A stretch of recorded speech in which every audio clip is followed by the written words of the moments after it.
Hello, camera's on, lights, camera, action, so something should be happening, and I might even see it on my thing here eventually. I have no idea how to work this system. Oh, there it is. So it may just work properly this time. It's got my little icon in there, and it's also happening now. So I should put something on here and say, hello, hello world. Anyway, yes, this is an impromptu one. I've just done it because sorry, I just did it because I thought, well, why not? It's a Sunday afternoon, and I figured if anybody's around, they can watch it, and if they're not, well, they can't. And it's as simple as that, really. But they can always watch the replay. So here we go. Right, what I've got it listed as is Gary Keep It Simple live stream. Just a quick one for type 1 and type 2 confusion. What I mean by that is there is a sort of a myth around in the cassette deck stroke cassette users type community that new people come in and they don't understand that why or how there's a difference between a type 1 and a type 2 cassette, and they certainly get confused when it comes down to, I've got some funny announcements coming up. Yeah, they certainly get confused when it comes down to types 3 and types 4. And I thought I'd just do a quickie if anybody wants to join in. It says here chat is disabled for some reason. I wonder why that is. Show your support, keep it simple, engage with the audience. Yeah, okay. No, it says for some reason chat isn't available. I shall have to see if I can pull it up on something different then. I shall pull it up and see if it's on the actual live thing. What would you call it? The thing that's actually happening. If I go on to my actual live bit here, and it should say, yeah, it says that I'm live there, and then I've got a chat there, so I can say something on that one because it won't actually.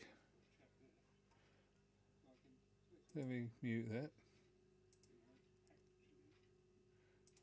I'm getting there. Bear with. I've not done this before, so yes, I've done lives, but I haven't done it this way. And I shall now. So chat is now active, and I shall. Well, it's not active via OBS for some reason, but it is active via the fact that I'm on the website. So there we go. Right. As you can tell, it's a bit warmer in the country at the moment because I'm wearing a t-shirt, and rather than the coat I've been wearing previously. Heating's a bit of a problem in the UK at the moment because they are charging arms, legs, and any other part of the body they can find. So there we go. Right. Anyway, back to what I was saying, which was.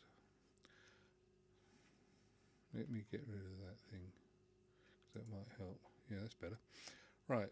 What I was saying was type 1 and type 2 tapes. Why do they exist? Well, type 1 was what Philips originally came along with because everybody had type 1. It's ferric oxide. It's basically rust ground up and glued to some, well, with cassettes it's glued to sort of like a plastic film, and that was it. It's very finely ground, and the finer you grind it, the better it is. And essentially that's what it is. If you go and check on Wikipedia, they will tell you that it is Fe2O3, I think it is. But whatever it is, it's rust. It's iron oxide. And what they discovered was if you magnetise iron oxide, you could then read it with a head, which is basically a coil dragged over the tape, and you could then read the magnetic impulses on it, which is fine because that's how a tape recorder works. You magnetise the tape by putting signals into the coil, and then you play it back by running the coil over and reading the signals off. And it's worked for years. What people forget is cassettes weren't new when they bought them out. That sounds like an oxymoron, and it is. But what I mean is, recording on magnetic tape was not new when they brought out cassettes. 1964, 65, when cassettes were starting to be developed, there was plenty of tape recording around, and low speed tape recording, and fairly narrow band tape recording, as in narrow tracks, tape recording was quite common, and it was not an unused thing. What Philips did, which was magical, was they put it in a very small cassette, and they managed to make a mechanism that would run it around and get reasonable results. And the first cassette recorders were very expensive. They were in the region of, I think it works out at a lot of money. One of the first ones I've seen listed was a Ferguson, and that was about it was about 300 quid, I think, in today's money, which is a lot of money. Because inflation. People get really confused about this inflation thing. 1971 in the UK, we had quite low prices. 1976, the prices have gone up a lot. I think they've doubled. And from 1966 until now, you could just move the decimal point across and you'd get roughly the right figure. I bought a motorbike in 1976 for 600 quid. That motorbike now actually is more like, well, it's not 6,000, but it's more in the region of about £4,500 for something of a similar thing on a discount, which is what that was. Yeah, a lot of money, a lot of money. Anyway, so back to the story of what was the Type 1 cassettes. They were just standard recording tape in a cassette, run slow. Once they started getting popular, the manufacturers, as in Philips, they decided that they would, make them better. They got popular. People wanted them. And although it was essentially a portable recording device for things, not exactly a dictation machine, but for similar use, it wasn't intended to be high quality. Philips decided that they would actually go into the higher quality stuff because people were happy with it. You've got to remember that most people were listening to AM radio at the time, and the reproduction from a normal mono Philips type cassette was better, if you fed it with good signals, was better than an AM radio. AM radio only had 4.5 kilohertz of high frequency. It's basically not a lot. Well, certainly in the UK, that's what the bandwidth was. So, having got the tapes, that people then started, as always will do, feeding them with signals from good quality sources, like records. And that's where it came from. I mean, we had 1967, 68, we only had records, and we had tapes, but they don't count, and we had the radio, and we had some FM radio. So you could feed it with FM radio, you could feed it with records, and that was it. That was your total source of high quality sound. When you get later on in life, things start changing. But at that point, that's what we had. And so the tapes had to be as good as they could be. Obviously, there was a hiss problem. People wanted to be able to record their records and to be able to play them back in places other. And so Dolby came along, and Dolby noise reduction, Dolby B, Dolby C, Dolby S over the years.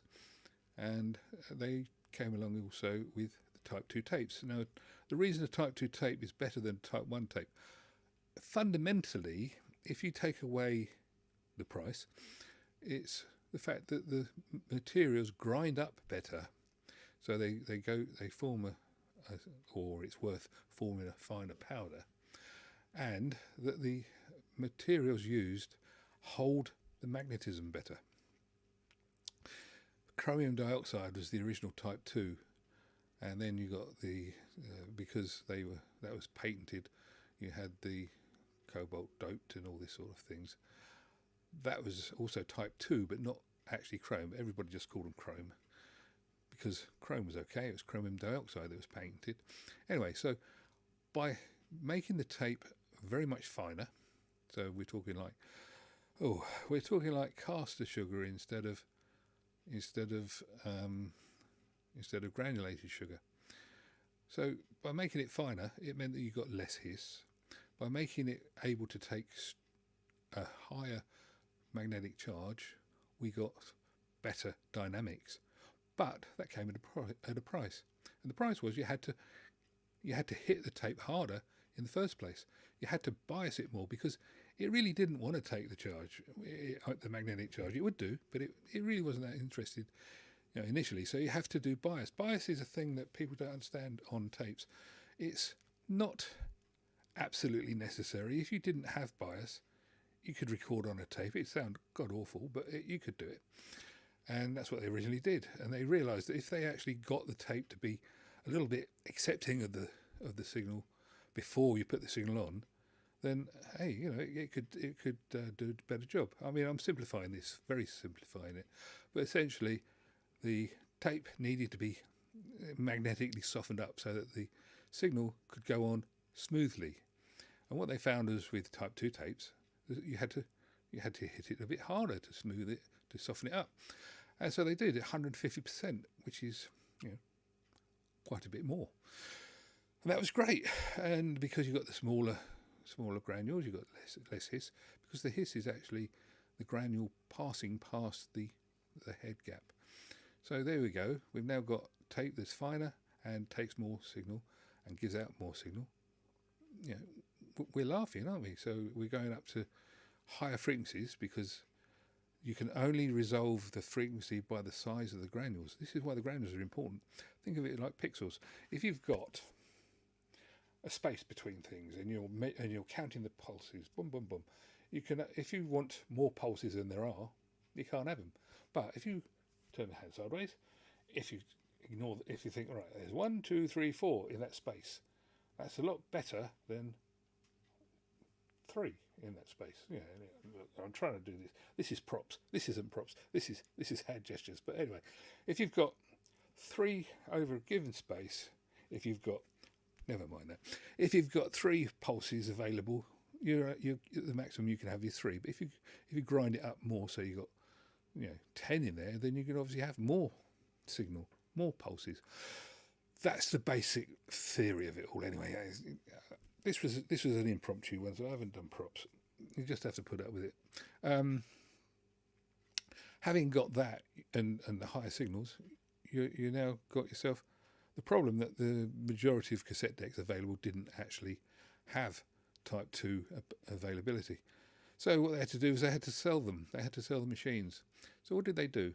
They said, all right, okay, let's make them better. So we've got a better tape, and we'll make them wow and flutter less, and we'll make them replay higher frequencies because the tape will allow that.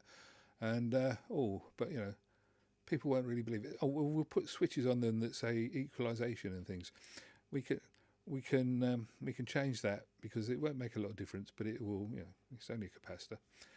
We can change the equalization from 120 microseconds to 70 microseconds.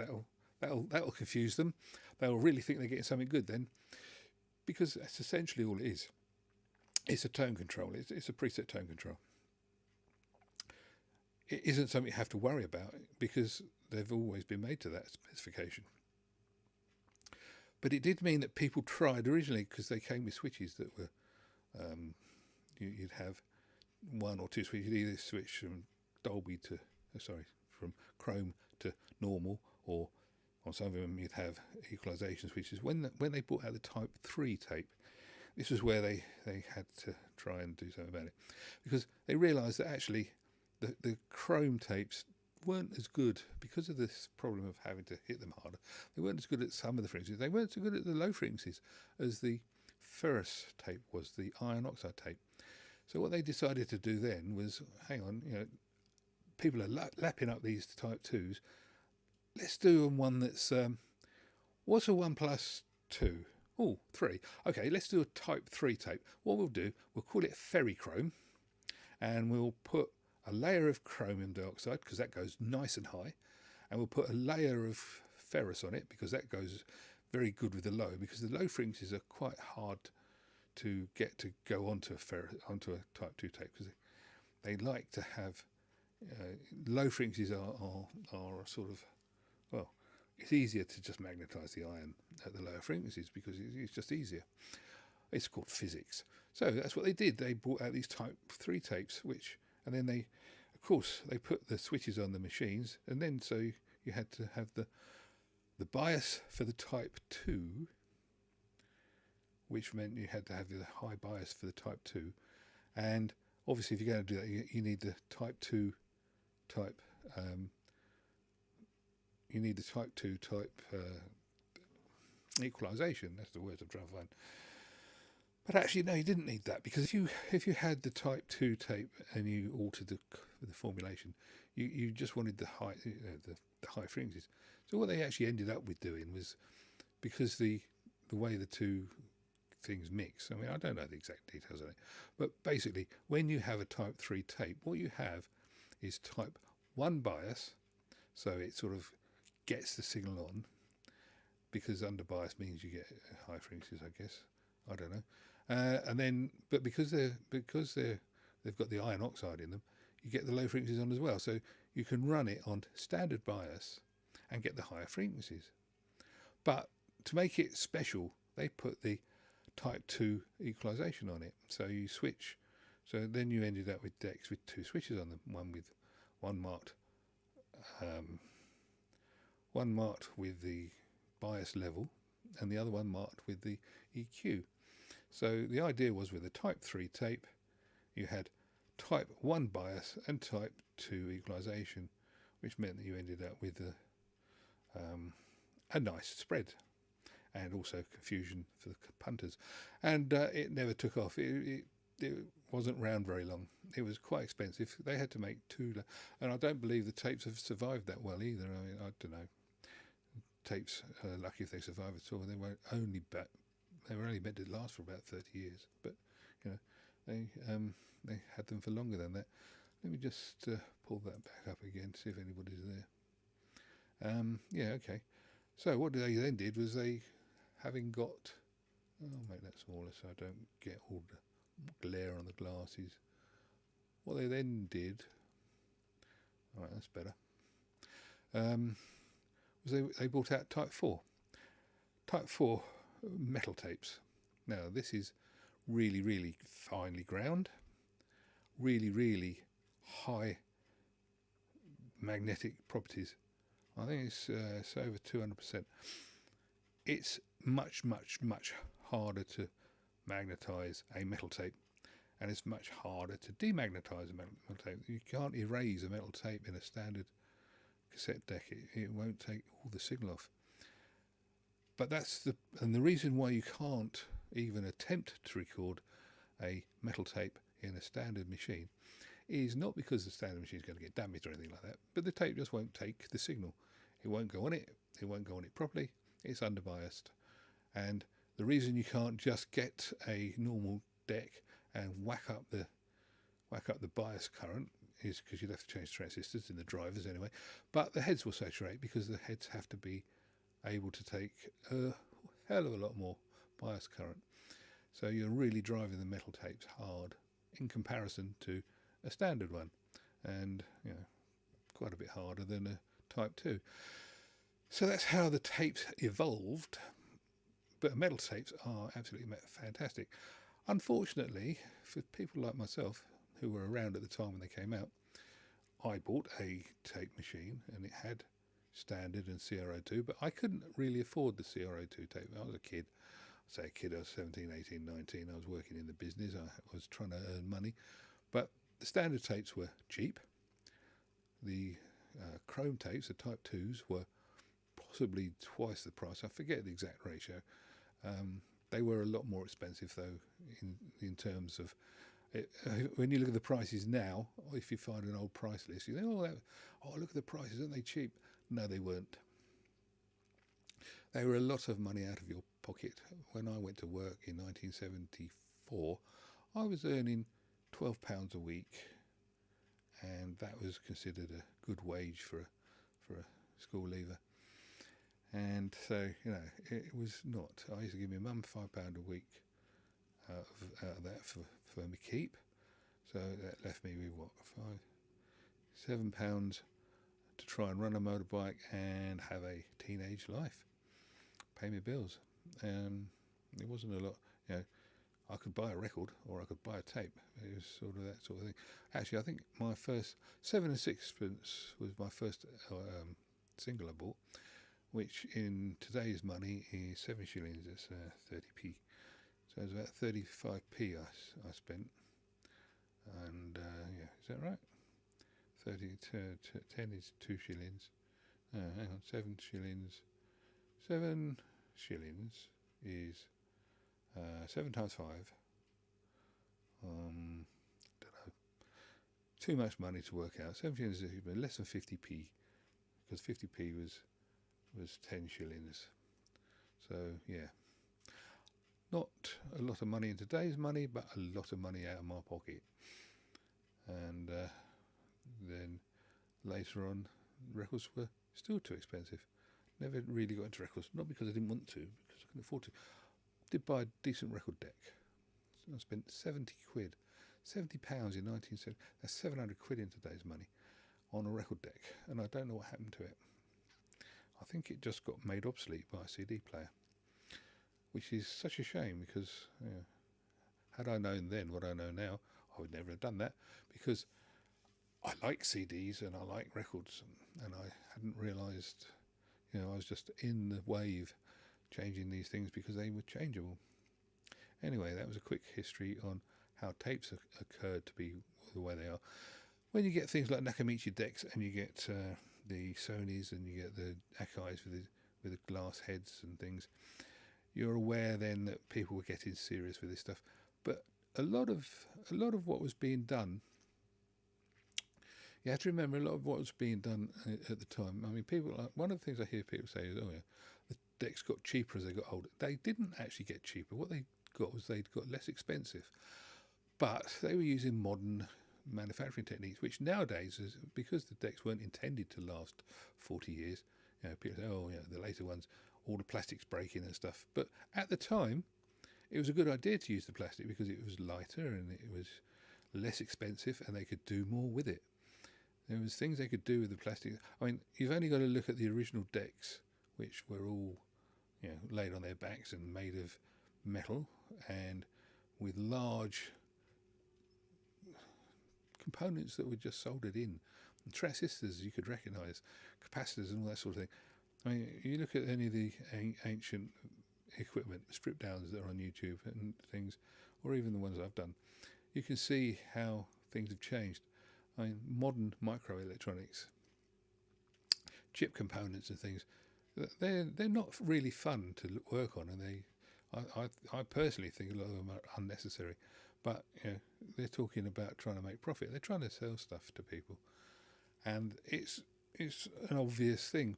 But a good deck of the 90s and the double O's was a good deck. It wasn't made to be cheap. It was made to be the best they could for the value for money.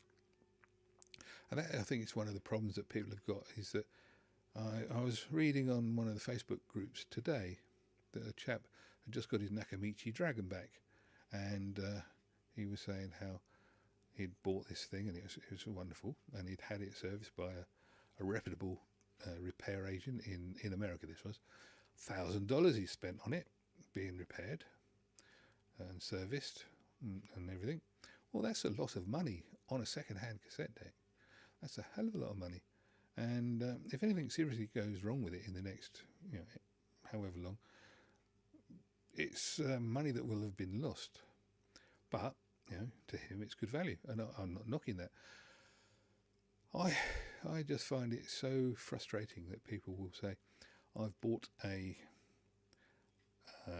ATLP, whatever, and spent $250. I was watching Tech Moan's video on the playing of 78s, and if you haven't seen it, it's well worth a watch, because he's used his noddle, he's bought himself some equipment, and he's now playing 78s in a nice way and getting the best results from them he can. And I think, given the time, it's a good way of doing it.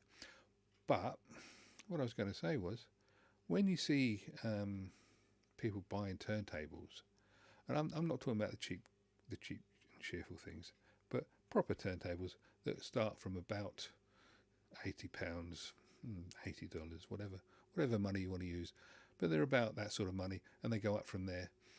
Then you've got Flutter.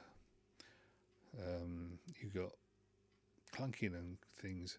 I mean, One of the things I've noticed that people have a habit of saying on some of these forums and Facebook groups, I mean, people are saying, oh, belt drive turntables are not as good as or are better than direct drive.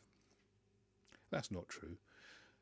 That wasn't the reason the belt drive turntable was developed was because it was better than the idler drive. And the idler drive wasn't particularly good because it wasn't made to be good. I mean, you could get a good idler drive, but they were very expensive in their day.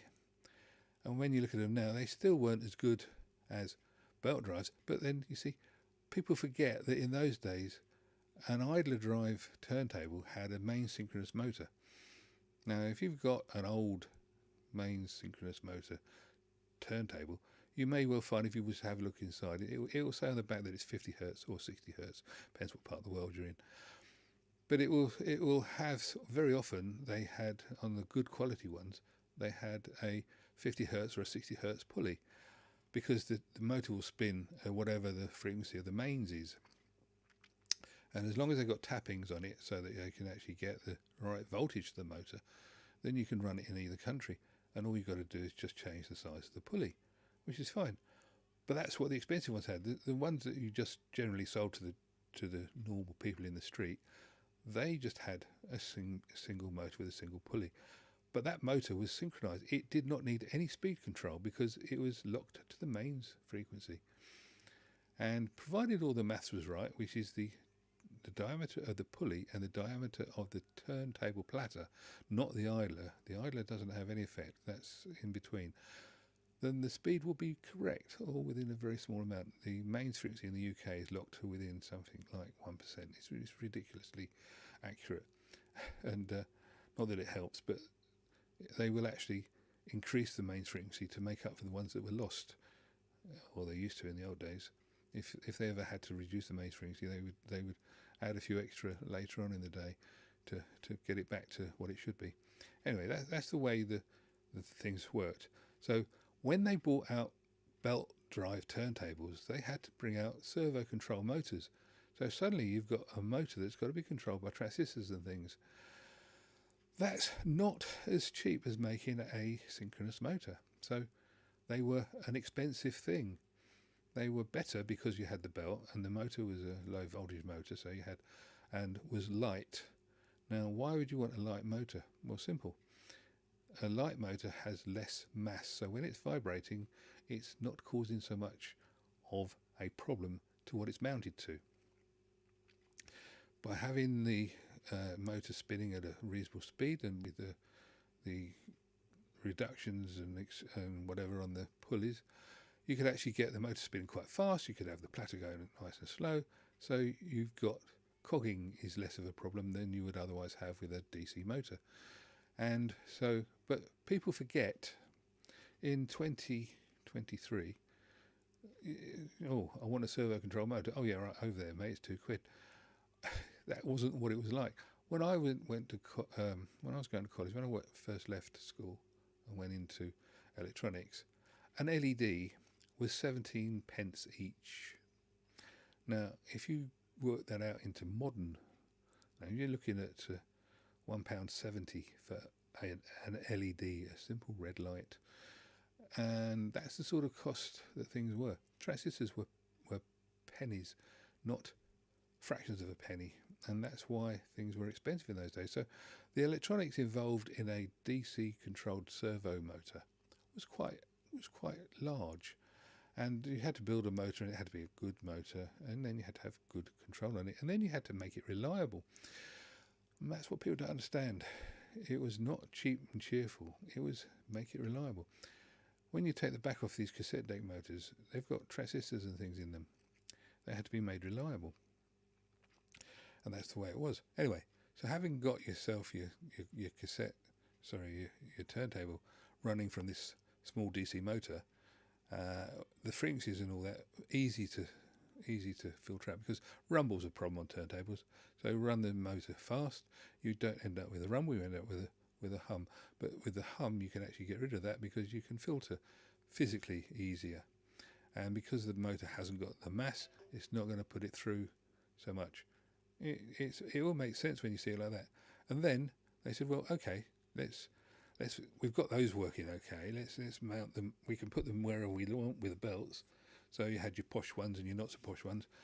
And then you ended up with, oh, let's go for direct drive. Well, why would you want to go for direct drive? Well, simple. You haven't got to have that thing buzzing. If you've got a direct drive motor, a multi-pole direct drive motor, you've got mass. You can put mass in it. Mass, that means heaviness. If you've tried moving something that is swung like a heavy door, try and think of it this way. If you've got a heavy door as opposed to a light door, and you want to get it moving, if you run into a beautifully hung heavy door and you smack it, it won't move very far. But if you just press against it, it will move beautifully on its hinges. Well, that's mass and inertia and all that sort of thing.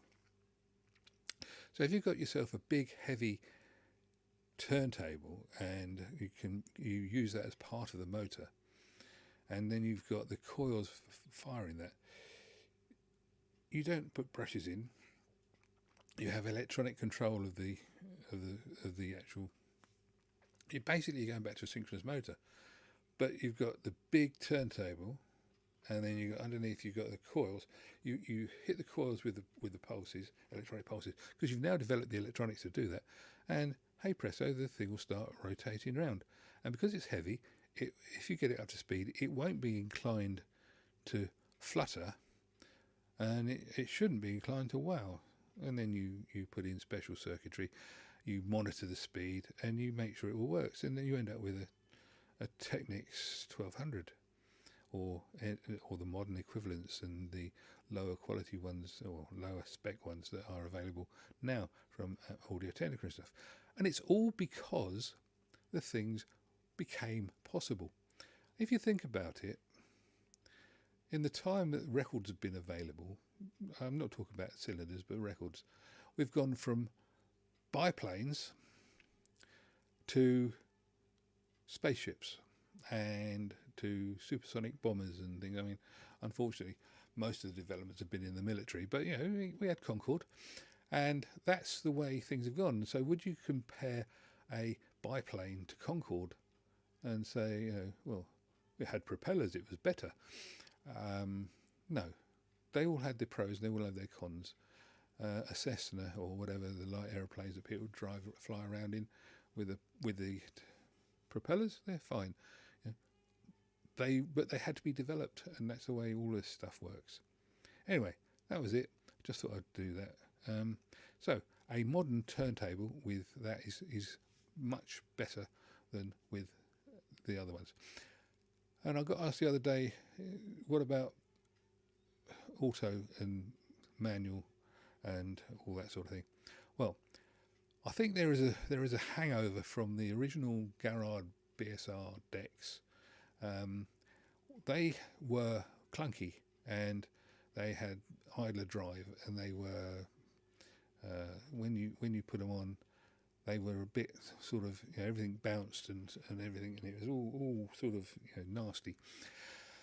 And so those decks were never intended to be hi-fi. What they were very convenient. You could put 6 or 7 records on them, and they would play one after the other, be them LPs or whatever, and that was fine. But they were inherently microphonic, so they never really produced hi-fi. They produced good quality sound, but they didn't produce hi-fi.